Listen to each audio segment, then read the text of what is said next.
हरि वां वां शासहीशा पुरुष साक्षाच्चत्सवां शमु बिम्बिषदो विद्वा आद्यजिषदसाङ्गुलं पुरुषेवदगं शवं यद्भूलं यक्षभव्यं बुधां दत्तच्चैषान् इदं नेनादिरोहरीं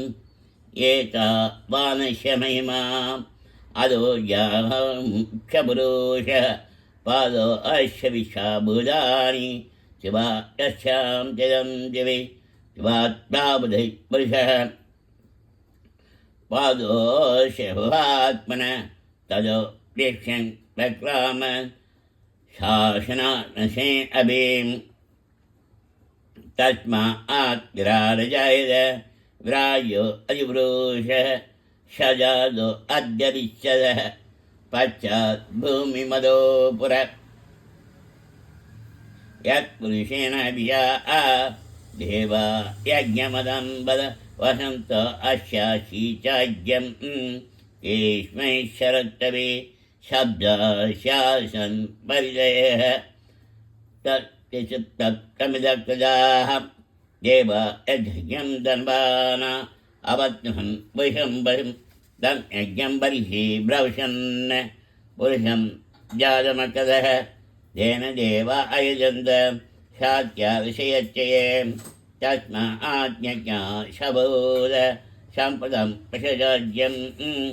बलिहुं ताहुं चक्रे वायुव्याम् आरान् यान् खां याच्यये तस्माज्ञा शबोध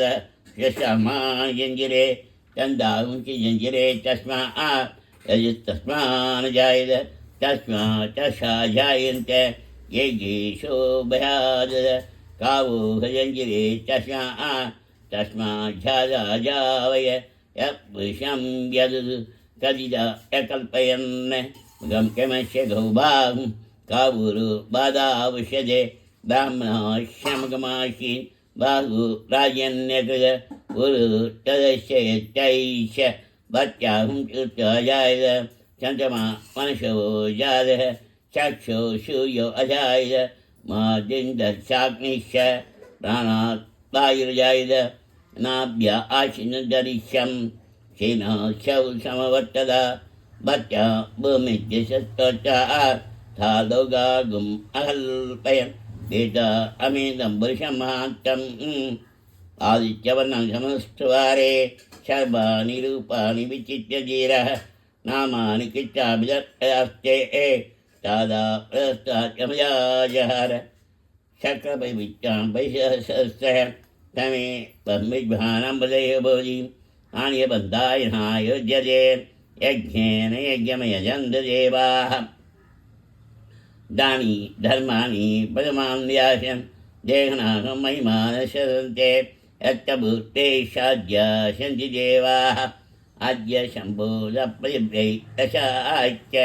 विश्वकर्मणा समवर्तदायि चश्चाविदत्तौपमेति तत्पुरुषस्य विषमाजानमग्रे वेता अमेदं पुरुषमहान्तम् आदित्यवनं समस्प्रस्तात् तमे ब्रह्मविद्वा नामदेहभोजि नान्यबन्धायनाय विद्यते यज्ञेन यज्ञमेजन्त देवाः तत्पुरुषस्य विश्वमाजानमग्रे वेदाहमेदं पुरुषमात्रम् आदित्यवनं समस्प्रस्तात् तमे ब्रह्मविद्वा नामदेहभोजि नान्यबन्धाविधेयदानाय पया भयत्यधिगर्भे अन्तः अजायमानवहदा विजायते तस्य जीरावृजानन्दीयोनं महिषिणा पदमच्छन्ति वेशः ये देवेभ्य आदवति यो देवानाहं ब्रवीर पूर्वो यो देवेभ्यो जातः नमो इच्छाय ब्राह्मणे शं ब्राह्मं जनयन्तः देव अग्रे पवन् यशैवं ब्राह्मणो विद्या तस्य देवाशन् वशे ईश्वरे लक्ष्मीशवज्ञौ अहोराज्ये पार्श्वे नक्षत्राणि यूवम् अश्विनं व्यात्तं इशं मनिषान अमुं मनिषान शवं मनिषान हरि ओं हरि ओम हरि ओम।